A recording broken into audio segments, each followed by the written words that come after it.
మన తండ్రి అయిన దేవుని ప్రభువైన యేసుక్రీస్తుని కృపయు సమాధానము కలుగును గాక. ఆమేన్. ప్రార్థన చేస్తున్నాం. శత్రుల చేతుల నుంచి మమ్మల్ని తప్పిస్తూ, పోషిస్తూ, ప్రేమిస్తూ, బ్రతికిస్తూ, నడిపిస్తున్న దేవా మీకు స్తోత్రాలు చెల్లిస్తున్నాం. నీ బలమున్న తండ్రి గొప్పది, నీ కృప గొప్పది, నీ శక్తి గొప్పది. అవకాశం మాకు ఇచ్చి ఉన్నారు తండ్రి.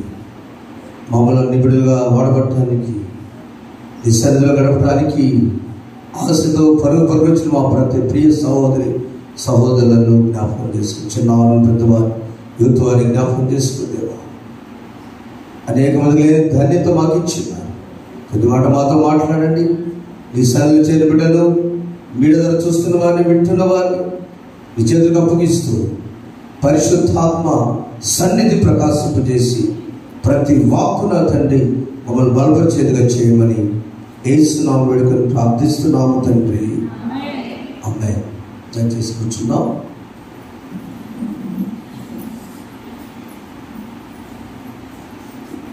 మన రక్షకుడును ప్రభువును మనల్ని పోషిస్తూ, ప్రేమిస్తూ, కాపాడుచున్న ప్రభువైన యేసుక్రీస్తు నామములో చేరిన మీరందరికీ, మీడియాను చూస్తున్న వారికి వందనాలు తెలియజేస్తున్నాను.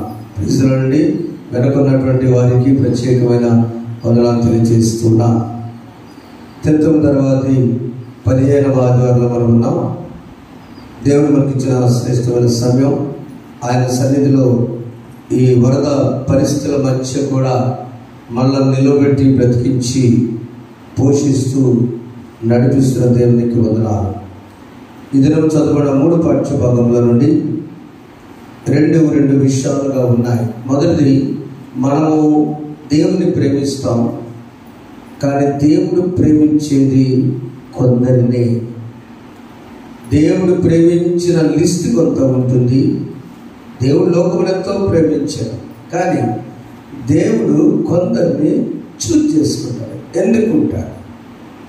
మనము ప్రేమిస్తాం, మన ప్రేమ ఎంత పాడుందో దాన్ని బట్టి పరీక్ష సమని ఈదన అంశంలో దేవుడు ప్రేమించిన కుటుంబం ఎలా ఉంటుంది, దేవుడు ప్రేమించిన కుటుంబాలు ఎలా ఉంటాయి అనే సందేశాన్ని ఆత్మ ద్వారా దేవుడు మాట్లాడి ఆశపడుతున్నాం.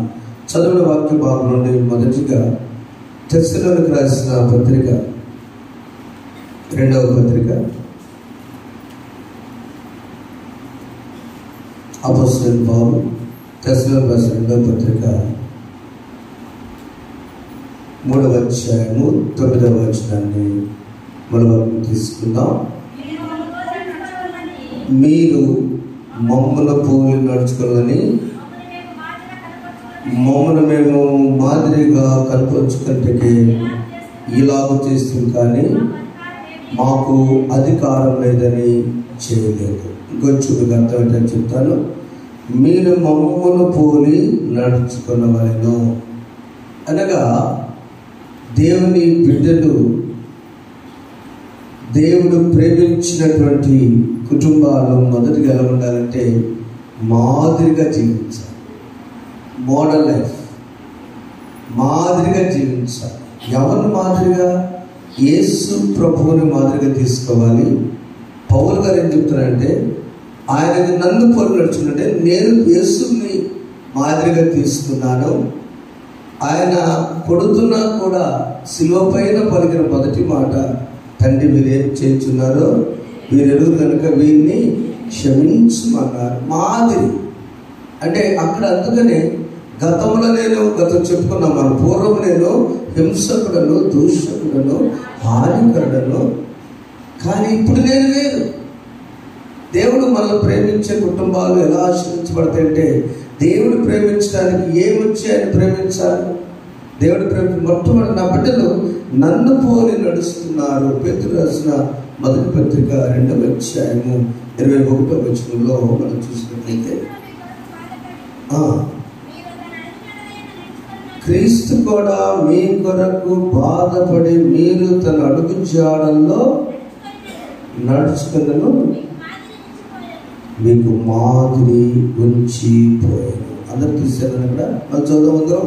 క్రీస్తు కూడా మీ కొరకు బాధపడి మీరు తన అడుగు జాడల్లో నడుచుకున్నట్లు మీకు మాదిరి ఉంచిపోయాను. క్రీస్తు బాధ మనకు కొంచెం మిగిల్చిపోయింది.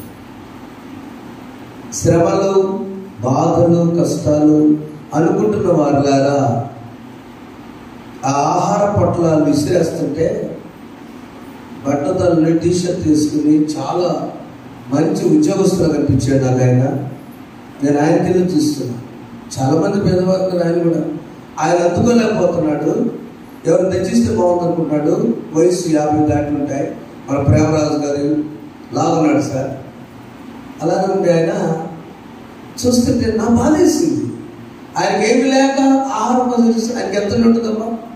ఏమి లేక వరదలో చిక్కున్న సింగనగర్లో మన చర్చి మెంబర్స్ థామస్ గారి కుమార్తె ఎట్లనే ఫోన్ చేస్తే, సార్ పాస్టర్ గారు వాళ్ళు ఎట్లున్నారు నాకు తెలీదు, అది నది తెగి ఆ కారవతలు వాళ్ళు ఉన్నారు, ఇటు నేనున్నాను, ఇదికొని వెళ్ళలేను, వాళ్ళు రాలేరు, వాళ్ళు ఉన్నారు అని ఏడుస్తూ బాధపడబాగా ఆనందం చెప్పారు. నిన్న వచ్చి నైట్కి వచ్చాం పాస్టర్ గారు ఏడుస్తున్నాను. శ్రమలు పడినా కూడా ఎలాంటి శ్రమలు మనకు ఇవ్వలేదు దేవుడు నమ్మండి. మనం అనుకున్న బాధలు అలా పోలిస్తే అన్ని ఉండి కూడా ఎందుకు పరలో ప్రాంతంలో చాలా మంది అనే మాట ఎందుకంట, మనత బియ్యం ఉంటే అంతుంటే మామూలుగా మాకు దయచేయం ఎందుకు చేయాలి? తినాలని రాసిందా? నువ్వు తినే శక్తి ఉందా? భోజనం ఎన్నిసార్లు వండుకొని మనం గొడవ అయిపోయి కూడా తిన్నావు, పండగలు లేవు మనకి, అవునా? ప్రియమైన వారులారా, క్రీస్తు మాదిరి ఏంటంటే, దేవా నీవిచ్చిన శ్రమను బట్టి కూడా నేను నిన్ను స్తుతిస్తున్నా. నా శ్రమలో నేను యెహోవాకు మొర్రపెట్టుతున్నా. పౌలులు శ్రమలు చేతులు బందీలు చేసి జైలు కూడు తినే పరిస్థితి వచ్చినా కూడా వారు పాటలే పాడారు తప్ప ఎక్కడ కూడా దేవుని నిందించలేదు. తప్పుగా పడుకున్నామా? మాదిరి జీవితం జీవించే వ్యక్తి ఎలా ఉండాలంటే, శ్రమలలో కూడా దేవా ఈ స్థితి ఇచ్చి, ఈ విధంగా ఆహారం ఇచ్చి, వస్త్రాలు ఇచ్చి, ఆయన సన్నిధించి నీ సన్నిధిలో కూర్చోబెట్టని నీకు స్తుతిస్తున్నాం. పౌలు శీలను బంధించి చెరసాలలో వేసిన, పౌలు శీలను బంధించి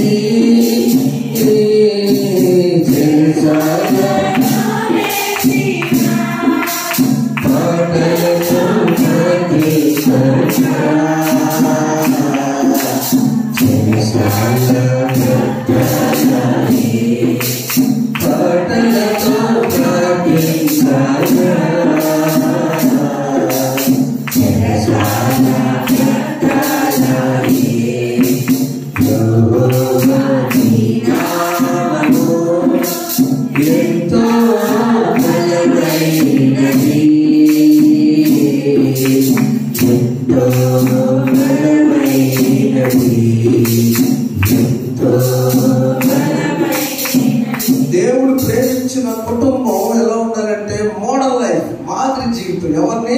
క్రీస్తుని. ఒక్క కుటుంబాన్ని జ్ఞాపకం చేస్తారు. మార్టిన్ లూథర్ గారు పుట్టినప్పుడే ఆ బిడ్డ మరొక చేతులు పెరిగారు. పిల్లలు లేని వారు పెంచుకుంటారు.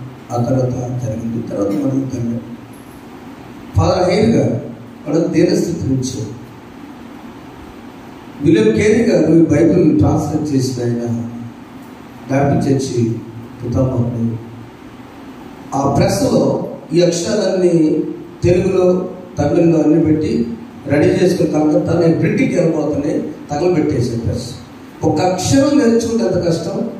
ఆయన ఎవరు అయితే తెలుగు నేర్చుకోవాలి. ఇది చెక్క, గుడ్డు, ఎట్లా ఇన్ని రెడీ చేసుకొని పాత రోజుల్లో చాలా కష్టం. కంపెనీలో ఒక అక్షరం ఇనుముతో తయారు చేయాలంటే చాలా కష్టం. అవన్నీ తయారు చేశారు. భార్య చనిపోయింది. వెనక్కి వెళ్ళిపోవాలా? బైబిల్ గ్రంథం ప్లస్ పెట్టాలి. చెప్పండి. వెనక్కి వెళ్ళిపోయి నా దేశం వెళ్ళిపోతే నాకు ఎందుకు ఇది అని వెళ్ళిపోతే మన గ్రంథం ఉందా? లేదు. ఒకటి గుర్తొచ్చింది ఆయనకి, నా ప్రభువు నా కోసం ప్రాణం పెట్టాడు, చిత్రహింస పడ్డాడు, దానికంటే పొడుగు పాతి పెట్టుకోవడానికి అవ్వలేదు. భార్య చనిపోయింది. ఈ పరిస్థితుల్లో కలకత్తాలో భారతదేశంలో మాదిరి జీవించబట్టి ఈరోజు మనం వినింగ్ కేర్ జరిపించకూడదు. చెప్పకూడదు. ఒకసారి దేవుని స్తోత్రం. హల్లెలూయా. Praise the lord. క్రీస్తు కూడా మన కొరకు మనలా శ్రమ పడ్డాడు కాబట్టి మనము కూడా ఎందుకు చెప్తారంటే శ్రమలు ఎన్ని వచ్చినా దానికంటే ఎక్కువ కాదని ధైర్యంగా ఉండాలి. భయపడవద్దు. మాదిరి జీవితం జీవించే విశ్వాసం భయపడకూడదు. ఇదే మాట దైవజనుడు చెప్పాడు పాత నిబంధన పాఠ్య భాగంలో. రాజుల మొదటి గ్రంథము 17వ అధ్యాయము మన 13 చదివి చూడాలి ఒకసారి. అక్కడ సందర్భం ఏంటంటే ఒక సందర్భం చెప్పి ముందుకు వెళ్తాను. దేవునితో నడిచే సేవకుడు ఏలియా అనే దైవజనుడు, ఆయన సేవ చేస్తున్నప్పుడు మన శుక్రవారం ఎందుకు అనుకోకుండా ఇదే చెప్పాను. సేవ చేస్తున్నప్పుడు దేవుడు ఏం చెప్పాడంటే 3 సంవత్సరాలు 6 నెలలు ఇక వర్షం ఇక్కడ కురవదు ఏలియా. కనుక వెళ్ళి రాజుగారికి చెప్పు అన్నాడు. రాజుగారి పేరు ఆహాబు. రాజుగారి కబురు చెప్తాడు, అయ్యా నేను దైవజనుడు ఏలియా ఎందుకు వచ్చాను? ఆయన దేవుడు ఒక మాట చెప్పాడు, మన దేశంలో 3 సంవత్సరాల వర్షం కురవగానే తన భార్యని యెజెబెలు కోపం వచ్చింది. కోపం వచ్చి ఈయన ఎందుకు ఇలా చెబుతున్నాడు అని ఆయన చంపడానికి ప్రయత్నం చేసింది. యెజెబెలు అన్యురాలు. యెజెబెలుకు దేవుడు తెలియదు. ఆహాబు ఉన్నాడు కదా, ఆయన ఇశ్రాయేలుడే. కానీ ఎప్పుడైతే అన్యురాలు వచ్చేసి తాను ఆహాబు వైపు రాకుండా ఆహాబే యెజెబెలు లాంటి విగ్రహాల జీవితాన్ని జీవించినప్పుడు దైవజనుడిని చంపడానికి ప్రయత్నం చేస్తుంటే దేవుడు మాట చెప్పి మొదటి వచ్చిన చదవండి. ఏలియా ఆహాబు వద్దకు వచ్చి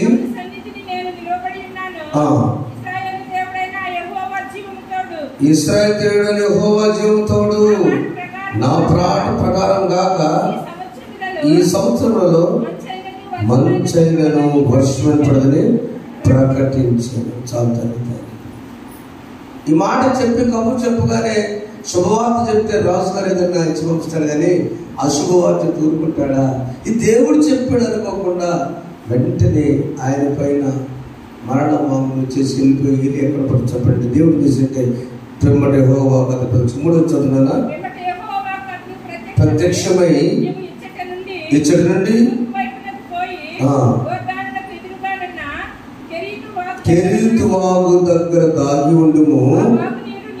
దేవుని కేర్ ఎలా అవుతుంది? ఆ వాగుని నువ్వు త్రాగుము.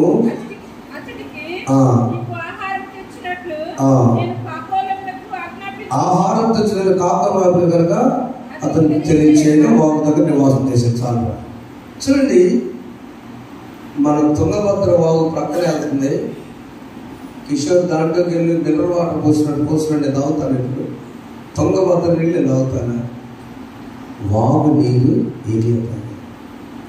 మనం చిన్నప్పుడు కాలువ నీళ్ళు త్రాగి ఏం తాగలేదా? మనం పంట కాలంలో తాగుతుందా? దైవజనుడు చెప్పిన మాట ఏంటంటే అక్కడ ఉద్దేశం దేవుని ప్రేమించిన కుటుంబం అక్కడ ఉంది. అది పాయింట్. దేవుని ప్రేమించిన కుటుంబం దగ్గరికి వెళ్ళాలంటే మొదట నువ్వు వాగు దగ్గరుండు. నేను ఉదయం సాయంత్రం ఆహారం ఏర్పాటు చేస్తా. అవి కూడా ఎవరంటే తిట్టించుకునేటువంటి నిందలు పడేటువంటి పక్షి ఉంటుంది. ఎవరు? కాకి. నిందలు పడే జంతువు ఉంటుంది. ఎవరు? ఏ జంతువు? గాడిద. తిట్టేటప్పుడు ఎవరన్నా జింక తిడతారా? ఎవరు తిడతారు? గాడిద కదా. తర్వాత తిట్టేటప్పుడు కాకి, పాడు కాకి, జావ 3 మాటలు అంటారు. కానీ దేవుడు ధైర్యం కలదని కాకిని నిందపడైనా కూడా ఆహారం ఒకసారి పడల. ఉదయం సాయంత్రం ఎవరు చపాతీ చేస్తున్నారు, ఎవరు మాంసం అవుతున్నారు ఆ టైంలో వాళ్ళ దగ్గరికి వెళ్ళి పానీ అనుకునే మంచి తల్లులు ఉంటారు కదా. అయినా కూడా దైవజనుడు ఒక పక్షి ఎంగిని తిని అలా బ్రతకడానికి కారణం దేవుడు ప్రేమించిన కుటుంబం ఒకటి ఉంటుంది. వారు అన్యులు. ఆ కుటుంబం ఎవరంటే అక్కడ దాగి కొంతకాలం ఉన్నాడు. ఆ తర్వాత కొంతకాలమైన తర్వాత అక్కడ ఒక విధవరాలు సారేపు 8వ వచనంలో చూడండి, ఎప్పుడైతే వాగు ఎండిపోయిన తర్వాత యెహోవాకు అక్కడ ప్రత్యక్షమై ఇలా సెలవిచ్చెను, సీదోను పట్ట సంబంధమైన సారేపత ఊరిపోయి అచ్చట ఉండుము. చూడండి, నిన్ను పోషించుటకు అచ్చటలో ఒక విధవరాలు నేను. ఆ సంగతి ఆమె తెలియదు. యాక్చువల్గా ఆ సంగతి ఆమె తెలియదు. కమ్యూనికేషన్ లేదు. యాక్చువల్ బైబిల్ ప్రకారం మనకు విన్నెట్ రాస్తే, ఓ దైవజనుడా ఏలియా, నేను అక్కడ నీ కొరకు ఏర్పాటు చేశా. నేను ప్రేమించిన ఒక వ్యక్తి ఉన్నది. ఆమె అన్యురాలు, ఇజ్రాయేల్ స్త్రీ కాదు. ఆమె గురించి ఆలోచించి డీప్గా వెళ్ళినప్పుడు సారేపదు విధురాలు దేవుడు తెలుస్తాను కాదు. ఆమె పట్టణంలో కరువు సమయంలో దేవుని మాట వినటానికి దేవుడు ఏర్పాటు చేసిన ఆమె. అంతకుముందు ఆమె దేవుడు ఎవరో ఎరగదు. ఇశ్రాయేల్ క్రమం ఏంటో తెలియదు. ప్రవక్త ఏలేని ఎప్పుడు చూడలేదు. అసలు ఇదంతా కూడా ఈ క్రైస్తవ్యం మనకి ఇప్పుడు అనుకున్న భాష చెప్తున్నా. అసలు దేవుని బిడ్డలు కానీ ఇదని ఆమెకి తెలియదు అందులో. కానీ ఆమె అంతరంగంలో ఎప్పుడు కూడా దేవునికి స్థానం ఉన్నది. చప్పబడ్డటువంటి దేవుడు సేవకులలో తెలిగిపోయినా, ఇశ్రాయేలు క్రమం తెలిగిపోయినా, దీన స్థితిలో ఉన్న ఆమెకు దేవుడు ఎందుకు ఆమె ఎన్నుకున్నాడు, ఎందుకు దేవుడు ప్రేమించాడంటే ఆమెలో విధేయత ఉన్నది, ఆమెలో విశ్వాసం ఉన్నది, ఆమెలో దైవజనులు అంటే తెలియకుండా పోయి కూడా దేవుని బిడ్డ అనుకొని భయం తెలిసిపోతుంది. సన్యాసులు ఎట్లా ఉంటారు, ఇప్పుడు కాషాయ వస్త్రాలు వేసుకొని ఏలియా చూడగానే ఈయనకు దైవభక్తుని మాత్రం అర్థమైపోతుంది. ఒంటరిగా ఉంటారు వాళ్ళు. వాళ్ళ దగ్గర ఏమన్నా రిక్తాస్తులు వస్త్రాలు ఉంటాయి. ఆమె వచ్చినప్పుడు ఒక మాట చెప్పమ్మ, నీళ్లు తీసుకుని చదవండి. తేబోచుండగా ముందు నీళ్లు అడిగాడు. నీళ్లే కాదు, నీళ్లు తేబోచుండగా మరలా పిలిచి నాకు ఒక రొట్టె ముక్కను నీ చేతితో తీసుకురమ్మని చెప్పాను. 12వ చదవనందరూ. అందుకు ఆమె, నీ దేవుడిని యెహోవా జీవితాడు, తొట్టిలో పట్టెడు పిండియో పుట్టిలో కొంచెం నూనెయో నా ఎదురులో కానీ అప్పం ఒకటైనా లేదు. నేను చావక ముందు నేను ఇంటికి పోయి వాటిని నాకు నా బిడ్డకును సిద్ధం చేసుకొని కొన్ని పొలలు తినచ్చు. యెహోవాతో అంటుంది మరి.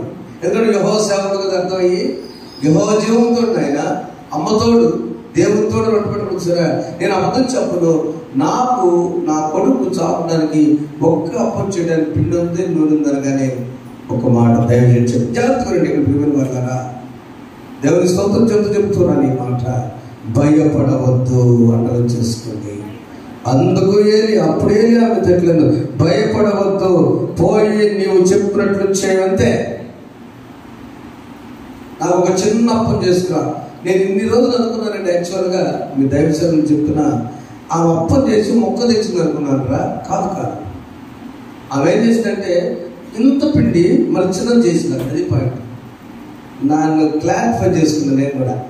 ఇటు చేసి ఒక మొక్క దుచ్చి తీసుకుని అనుకున్నాను నేను యాక్చువల్గా. అయితే ఒక కప్ప ఉంది కదా, మళ్ళీ దాని commentator deep no it was separated. ప్రత్యేకించి పిండి కూడా తను తినే అప్పం కాకుండా తన కొరకే ఒక అప్పం చిన్నది చేసి బహుశా ఎంత ఉంటుందా, బహుశా మన గ్లాస్ అంత పిండి ఉందా, అవునండి. ఇది ఒక చిన్న అప్పం తీసుకొని వచ్చింది. ఇదేంటి భయపడగలగానే ఆమె దైవజనుడు చెప్పినట్టు చేసింది. చెప్పేటప్పుడు చెప్తున్నాడు ముందే, నువ్వు భయపడద్దు, భూమి మీద యెహోవా వర్షం కురిపించే వరకు నీ తొట్టిలోని పిండి తక్కువ. 14వ వచనము, భూమి మీద యెహోవా వర్షము కురిపించే వరకు ఆ తొట్టిలోని పిండి తక్కువ కాదు, బుట్టిలో నుండి అయిపోదని చెప్పాను. అని ఆ ప్రకారమే ఆమె వెళ్ళింది, తీసుకొచ్చింది. ఏలియా చెప్పిన మాట చొప్పున చేయగా అతను నా ఇంటి వాళ్ళు అనేక తిరిగిపోయి. ప్రేమ వాళ్ళరా, ఇదంతా మనం విన్న తర్వాత ఏమనిపించిందంటే దేవుడు నీ కోసము దాచి ఉంచాడు మేలులు. ఆమె చెప్పండి, ఆమె మేలులు మేలులు మరచిపోలేనయ్యా, మేలులు మేలులు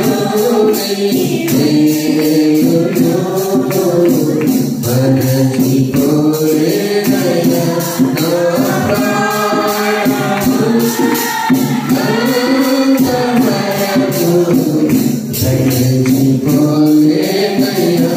నా ప్రాణము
దేవుడు పోషిస్తాడు. మనం ఎలా ఉండాలి? దేవుడు ప్రేమించే కుటుంబంలో ద చోజన్ ఫ్యామిలీ, దేవుడు ఎన్నుకున్న కుటుంబం, గాడ్ లవింగ్ ఫ్యామిలీ. దేవుడు ప్రేమించే కుటుంబం జాబితాలు మొదటిగా శ్రమలైనా తట్టుకునే మాదిరి జీవితం జీవించాలి. రెండవది, దేవుడు చేయింది కానీ దేవుని వాక్కు కానీ వాక్యం కానీ మాతో చెప్పింది చెప్పినట్లు మనం చేసే విధేయత జీవితం జీవించాలి. మాట చెప్తే మాత్రం కొడుకు పెట్టుకుని వెనక్కి తీసుకురావాలా? చెప్పండి. అని చెప్పారు. యెహోవా తెలుసు, యెహోవా స్థానం ఇచ్చింది, దైవజనుడు చెప్పాడు. అయినా ఎందుకని పైకి ఏం చెబుతున్నాడు ఆయన? తొట్టిలో ఉన్న పిండి అయిపోదు, నీ బుడ్డిలో ఉన్న నూనె అంటే ఏంటి? మా అనుదిన ఆహారం మనకు దేవుడు ఇస్తాడు. నీ అనుదిన ఆహారమ్మా, నువ్వు పిండి వెయ్యి, నీ ఎప్పుడు వంట చేస్తే అప్పుడు వెయ్యి, అప్పుడు మాత్రం ఆ సీసాలో నూనెకి ఆ తొట్టిలో పిండి అంతే. నేను ప్రభుని ప్రతిరోజు అడుగు. అందుకని ఏం కావాలి? ప్రతిరోజు. నాకు తెలియదు, నాకు గుర్తులేదు. నేను పరిచయంలోకి వచ్చిన తర్వాత రైస్ వ్యాన్ కొన్న దాఖలాలు లేవు. చప్పట్లు ఒకసారి వేస్తాను. నిజంగా అవునా? కొన్నావు గారు డాక్టర్ చెప్పారు, మీరు మిక్స్డ్ బియ్యం తింటున్నారండి, అందుకని నీకు పొట్ట ఈ శరీరం అన్నారు. తగ్గించుకున్నారు సార్. నేను తినేసా తక్కువ, అయినా ఎందుకు తింటాను తయారు. కానీ ఏనాడు కూడా దేవుని కృపలో సెలాలు పెట్టుకున్న నా జ్ఞాపకం లేదు. ఒకటి రెండు కొంచెం గుర్తురాట్లేదు. దేవుని బిడ్డలు ఇచ్చేటువంటి, దేవునికి ఇచ్చేటువంటి ప్రతి రూపాయి, ప్రతి అర్పణ, ప్రతి గింజ, ప్రతి ధాన్యం, ప్రతిదీ కూడా దేవుని బిడ్డలారా, దేవుని సేవకులు. ఒక్కసారి మనం పండించిన బస్తా మాత్రం ఒకసారి వేయించి, అది కూడా మెరించి, అది కూడా కొంతమంది పెంచారు. ఒక్కడ కాదు, ఎక్కడ అడుగుతా నేను ఇంట్లో, మన ఇంట్లో వాళ్ళు ఏరియా చేసిన భోజనం, ఎగిరి భోజనమైనా, ఆ విధవరాలు తీసుకొచ్చిన ఒక్క అప్పమైనా ఎన్ని సంవత్సరాలు పోషింపడ్డారు? ఒక్క ఏరియా దైవజనుడి మాట వింటే 2 కుటుంబాలు, ఏరియా తర్వాత సారేపత్రం. ఎన్ని సంవత్సరాలు? 3.5 దేవుని స్తోత్రం చెప్పడం. ఒకసారి నా ప్రియమైన దేవుని పెట్టారా. రెండవది, విశ్వాసంతో బ్రతుకుతాం. అంతే. మాది జీవితాలు ఎలా బతకాలి? ఆయన చూసుకుంటాడు. అంతే, ఆయన చూసుకుంటాడు. ఆయనపై ఆధారపడదు. తినాలంటే ఏం కావాలి మనకి? ఆరోగ్యం కావాలి. ఆరోగ్యం ఎవరు ఇవ్వాలండి? దేవుడు ఇవ్వాలి. ఏం తినకూడదు, ఏం తినకూడదు, ఏం తినకూడదు. అవి నాకొద్దు, నాకొద్దు. 500 కోట్లు ఉన్నాయి ఆయనకి మినిస్ట్రీలో. అప్పుడు ఇప్పుడు చపాతి ఒకటే, కర్రీ వద్దు, ఆ పాలకూర ఒక్కరవే. మళ్ళీ తపన మసాలా. నువ్వు తినడానికి శక్తి లేని ఈ దినాల్లో మన బిడ్డలు దేవుడు పోషిస్తూ ఆహారం ఇస్తున్నప్పుడు కుటుంబాల సమేతంగా విశ్వాసంగా బ్రతకాలి. అమ్మగారి గుర్తుందో లేదో చిన్న సాక్షి చెప్తాం. శిక్ష రక్ష అని ఒక దైవజనుడు కాదు, ఆయన ఎలక్ట్రికల్ పని చేసుకుంటాడు, కరెంటు పని పేపర్ పని చేసి ఆయన రాసిన మాటికి శిక్షిస్తాడు దేవుడు రక్షిస్తాడని రాస్తే ఏలియా పాత్ర ఎవరు వేస్తారు పెద్ద పోర్షన్ ఉందని కొత్తగా మేము బాపట్ల వెళ్ళినప్పుడు యూత్ అన్నప్పుడు ఎవరు ఎవరు వస్తుంది కంటే కొంచెం పెద్దవాడు అడిగినప్పుడు ఏలియా పాత్ర ఎవరు బాబు అన్నా కొత్తగా మంది షమ్మి కూడా సరేసినప్పుడు ఆ మంచి పరిషత్ ఆర్టిస్ట్ డైరెక్ట్గా నేర్పితే అంటే ఆ సన్నివేశం చెప్తున్నారు. ప్రార్థన చేసుకుని దేవా ఉన్న వర్క్తో పాటు ఇది ఎట్లాంటి సార్ వెళ్ళినప్పుడు ఎప్పుడైతే నాకు అక్కడ కాకోలం చేత పైనుంచి ఆహారం వస్తున్నట్టుగా డైరెక్టర్ గారు అలా వచ్చినప్పుడు మాత్రం అందరూ సైలెంట్గా ఉన్నారు. ఆహారం పడ్డప్పుడు నేను నిజంగా ప్రార్థన చేసుకుని దేవా మాకు ఎంత ఉన్నా కూడా పోషించేది కదని 80 సంవత్సరాల మేకప్ వేసేది. నా వయసు 80 సంవత్సరాలు లేని వయసు.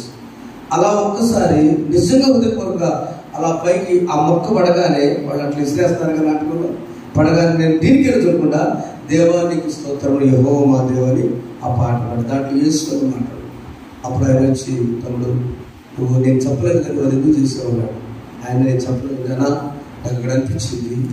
ఈ మొక్క ఆ రోజున దైవజనుడిని పడ్డప్పుడు మొక్క ఎలా చూసాడా దేవుడికి చూస్తున్నాడా కరెక్ట్ అందుకు చేసిన థ్యాంక్ యూ నీకు అవార్డు కూడా వచ్చేది పరిస్థితి అంటాడు. అవార్డు లేకపోయినా నేను వదులుకుని అక్కడ పాడుకొని మాట చెప్పాను.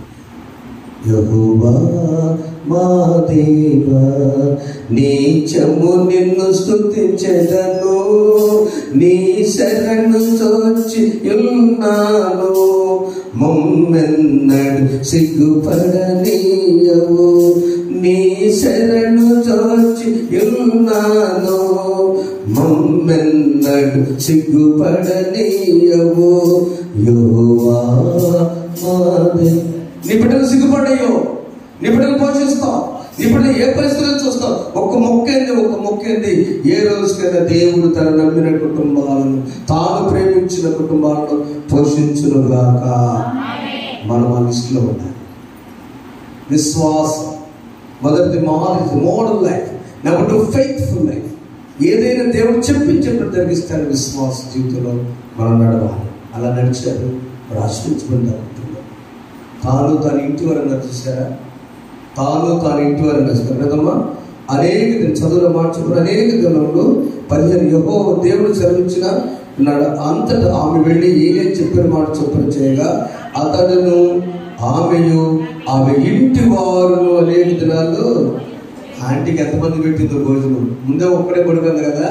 ఆమె ఇంటి వాళ్ళందరూ ఉమ్మడి కుటుంబాలు కదా అప్పట్లో. ఆమె ఇంటి వారందరూ భోజనం చేశారు. ఒక్క వ్యక్తి దేవుని మాట అంటే నీవును నీ ఇంటి వారును రక్షించబడతారు. జైలు అధికారి ఒక్కడు రక్షించబడితే తాను ఇంటి వారందరుగా.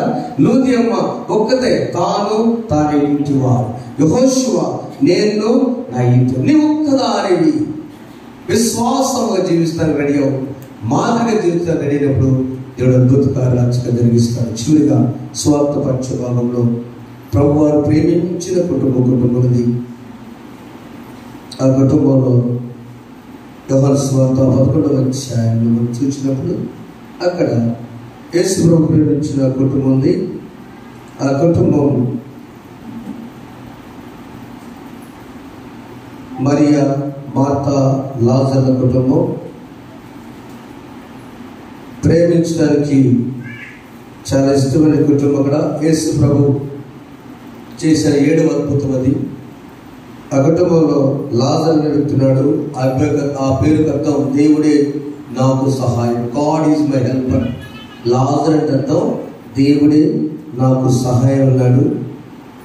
రోగం వచ్చింది బాగలేదని చెప్పి యేసు ప్రేమించిన కుటుంబం దగ్గర చూడండి 11వ అధ్యాయము 3వ చదువు. అతని యొక్క చెల్లెండ్రు ప్రభువా ఇదిగో నీవు ప్రేమించువాడు రోగి ఉన్నాడని ప్రభు అక్కడ ఆయనకు వర్తమానం పంపారు. చాలా కబురు వెళ్ళింది ఏంటంటే, నీవు ప్రేమించిన నీ సహోదరుడు, అంతే కదా, నీవు ప్రేమించువాడు.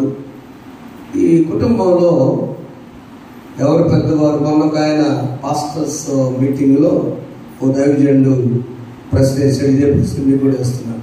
ఆ కుటుంబంలో పెద్ద, ఇంటికి పెద్ద ఎవరు? లాజరు, మరియా, మార్త కుటుంబంలో ఇంటికి పెద్దవారు ఎవరు అనేసి నేను ఆన్సర్ చెప్పాను. మీరు చెప్తున్నారుగా, మీకు తెలుసు ఎవరు ఆ ఇంట్లో కరెక్ట్ పెద్దవారు? మార్త. చెప్పండి, ఎవరు వచ్చి ప్రసంగం చేసిన పొరుపోతమ్మా. ఎవరు ఆ ఇంట్లో పెద్దవాళ్ళు? ఎవరు? మార్తకు ఆల్రెడీ పెళ్ళయింది.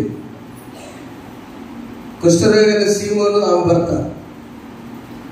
మరియ వివాహం కాల, లాజరు వివాహం కాల. ఆ ఇంటిలోనికి నేను సడన్ చెప్తే పాస్టర్ గారు చాలా హ్యాపీ అయ్యాడు. అందరూ పాస్టర్స్ వెంటనే చెప్పి మార్త అన్నాను, నిజం చెప్పాను, మార్త అని చెప్పాను. బెంగళూరులో చెప్పాను నాకు అప్పుడు తీయాల్సి. మార్త పెద్దది, వివాహం అయినది, కుష్ఠరోగి సీమోను భర్త. కానీ మరియా ఆమె ఏం పాపం చేస్తుందని? పాపాత్మురాలుగా ప్రభువుకు అత్తరు పూజ తన వెంటకు తన పాదాలు వచ్చిన మరియకు అని క్లియర్గా రాశారు సహోదరుడు.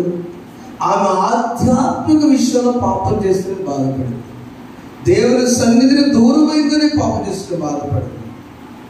అందుకని ఆమె వచ్చి ప్రభు మాట చెప్తుంటే అక్కడ కూర్చొని పాదాల దగ్గర మరియా ఉత్తమమైన దాన్ని ఎన్నుకొనెను.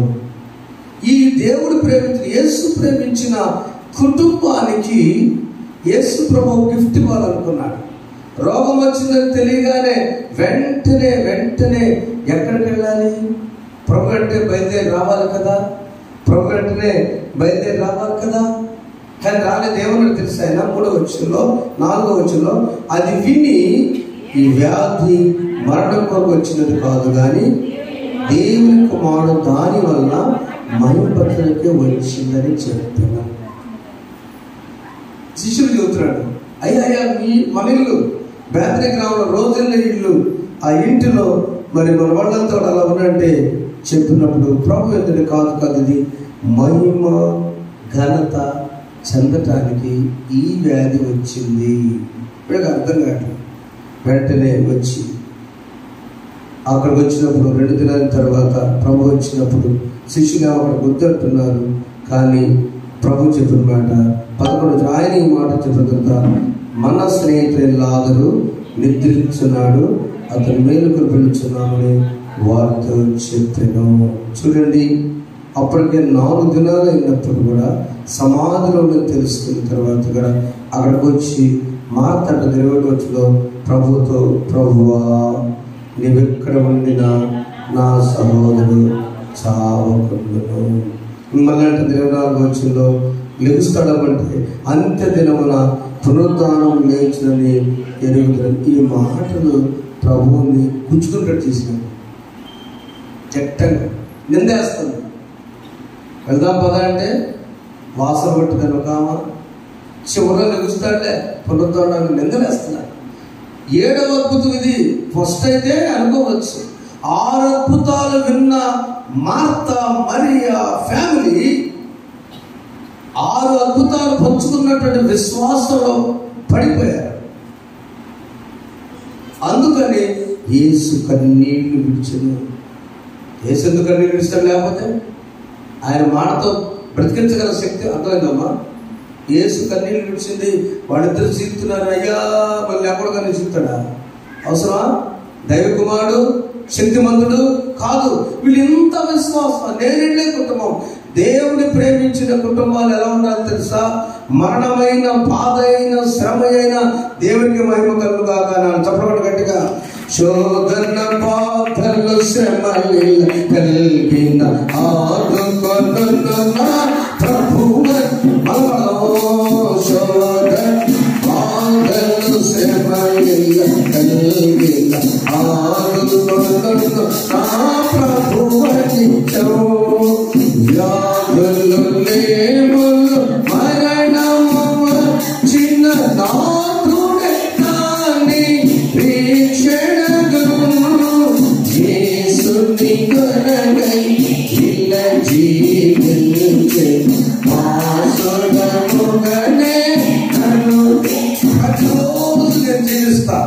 మరణమైన, బాధ అయిన, శ్రమ అయిన, కష్టమైన, అసలు ఒక్క మాట వచ్చిన మరే మాటలో మన విషయం ఏంటి?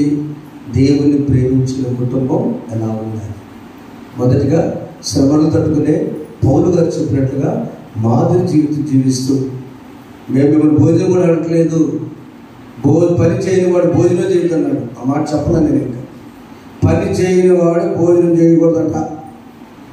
వృద్ధులు తినొచ్చు, చిన్నపిల్లలు తినొచ్చు, చదువుకునే విద్యార్థులు వచ్చే సార్ పని చేయని వాడు దసరాన్ని బ్రతుకు మీరు ఇంటికి చదువుకుంటే ఇక్కడ చదువుతున్నాయి 3 వచ్చాయి.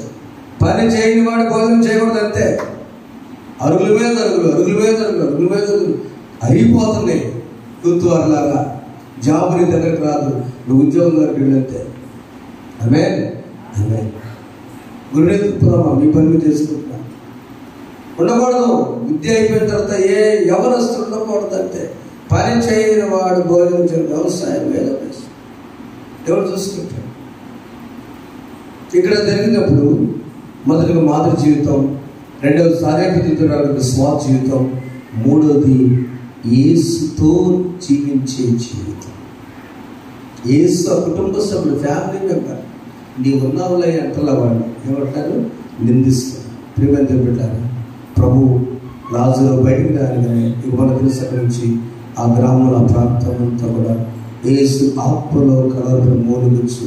ఈ మాట 35వ వచనంలో యేసు కన్నీళ్లు విడిచాడు. బైబిల్లో అతి చిన్న వచనం ఫిజ్లో ఇచ్చే మాట జీసస్ వెప్ట్. యేసు కన్నీళ్లు విడిచాడు. అందుకు 40వ వచనంలో నీవు నమ్మినెడల దేవుని మహిమించుకొని నేను నీతో చెప్పలేదని ఆమె అంతటా రాయి తీసి పైకెత్తి కన్నీవి నా మనం విన్నందుకు నీకు నువ్వు ఎప్పుడు నాతో ఉన్నావని చెప్పి 43 చదవండి.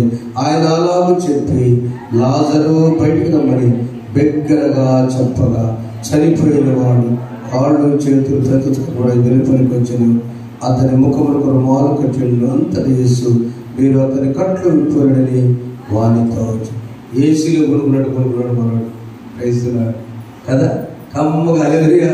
ఏసీలో కొనుక్కున్నాడు, కమ్మగా ఫ్రెష్గా వస్తున్నాడు బయటికి.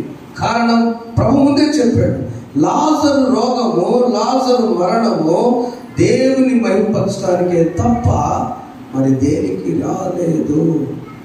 ఈరోజు ఒక దేవుని నమ్మిన, దేవుని ప్రేమించిన కుటుంబ సభ్యుల్లో ఎవరికైనా రోగం వచ్చినా, ఎవరికైనా బాధ వచ్చినా, ఎవరికైనా వేదన వచ్చినా, ఎవరికైనా ఆర్థిక సమస్య వచ్చినా, ఎవరికైనా చస్తే బాగుంటుందని అనిపించినా నా దేవుని మహిమపరచడానికని నమ్మి ఒక్క మెట్టు ముందుకు వెళ్దామంతే. ఎందుకు? మన కుటుంబం ఎవరో యేసయ్య ప్రేమించిన కుటుంబం. అవునా? అది నమ్మితే చాలండి. ఫోటో పెట్టుకుంటే కాదు, ఇంటి నిండా సిలువలు వేసుకుంటే కాదు, మెడ నిండా నీలో యేసు ఉన్నాడు అనిపిస్తే మార్త మాట్లాడిన మాట మనం నాకెందుకు జరిగింది అనకూడదు. ఏమైతే నువ్వు వచ్చావంటే చాలా అయిపోయా. దేవుని శిష్యులు బలపడటానికి అక్కడ నేను ఎప్పుడు మీతో ఉంటాను, మీలో ఉన్నాను. రేపు 2వ శుక్రవారం సందేశం అదే. God will walk before you, God will walk with you and God will be in you. నీ ముందు నడుస్తాడు ఆయన, నీతో కలిసి నడుస్తాడు, నీలో ఉంటాడు. సందేశం రేపు 2వ శుక్రవారం సందేశం. మనం ప్రతి ఒక్కరు కూడా ప్రభువును కలిగి ఉన్నప్పుడు ప్రభు ఏం చేస్తాడంటే, నీ కుటుంబం, నీవు నీ కుటుంబం వర్తిల్లాలంటే మొదలు చెప్పండి, శ్రమలైన తట్టుకునే మాదిరి జీవితం. చెప్పండి, మాదిరి జీవితం జీవిద్దాం. రెండవది, దైవజనుడు చెప్పినట్లుగా సారేపతి వాళ్ళు చెప్పించేటట్టు చేసింది, ఆశ్రయించబడి విశ్వాస జీవితం. చెప్పండి ఒకసారి, విశ్వాస జీవితం. మూడవది, యేసును కలిగిన జీవితం జీవితం. లాజరు మరణం దగ్గర యేసయ్య నువ్వున్నావు కదా మాకు చాలు, నువ్వున్నావు కదా చాలు. అలా నడిపించను పరిశుద్ధ దేవుడు మనకు సహాయం చేయను కాక. ఆమె అందరూ నేర్చుకున్నాం. నేను నా ఇంటి వారు నీతి సూర్యుని వెలుగుతూ అందపడను, ఇంటి వారు నీతి సూర్యుని వెలుగుతును, దీన మనసును కలిగి దేవుని దివ్య సేవను చేతుము. నేను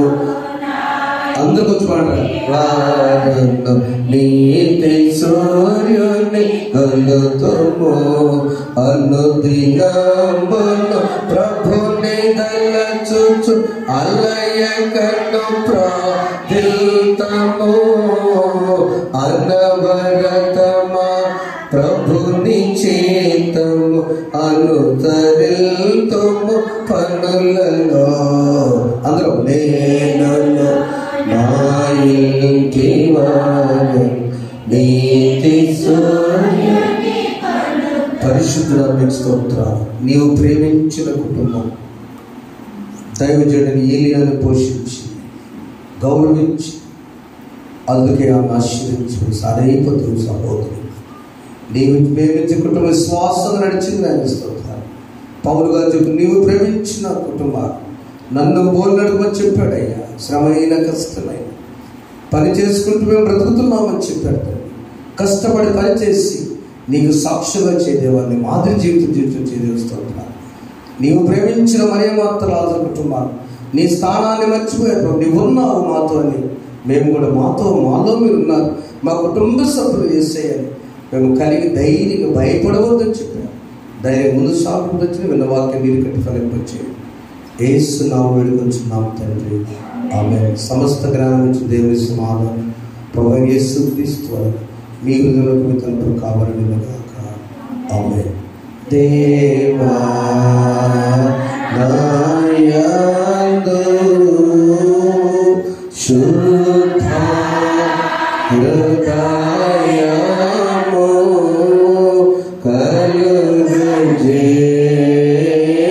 కలుగజేయుము నాయ తరంగములో స్థిరమైన మనసును కనముగా పుట్టించుము. నీ స్వామిక నములో నుండి నన్ను త్రోసి వేయకుము. నీ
దేవుని చేత ప్రేమించబడిన కుటుంబాలు జరుగుతున్నాం.